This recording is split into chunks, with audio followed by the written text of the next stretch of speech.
Spring break is just around the corner, and thousands of visitors are gearing up for an unforgettable trip to Walt Disney World and Universal Orlando. But with a sudden cold front moving in, one major attraction is set to temporarily close.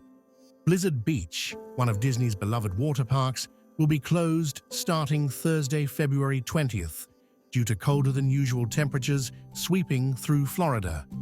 With forecasted highs in the mid-60s and lows dipping into the 40s, Disney has decided to pause operations until the weather improves. Universal's Volcano Bay is also affected, shutting its doors on February 18th and 19th due to similar weather concerns. Florida may be known as the Sunshine State, but winter weather can bring unexpected surprises.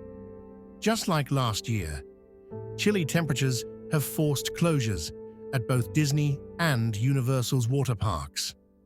While water parks may be off limits, the main theme parks, including Magic Kingdom, Epcot, Hollywood Studios, and Animal Kingdom, remain open, giving guests plenty of ways to enjoy their visit.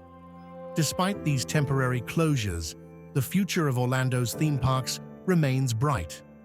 Universal Orlando is gearing up for its highly anticipated Epic Universe expansion, set to open in 2025. Meanwhile, Walt Disney World is planning major expansions, including a Cars-themed area at Magic Kingdom, a Tropical America's Land at Animal Kingdom, and a Monsters, Inc. attraction at Hollywood Studios. If you're heading to Orlando soon, be sure to check the official Disney and Universal websites for the latest updates on park closures and weather conditions. And don't forget, plenty of magic awaits no matter the season.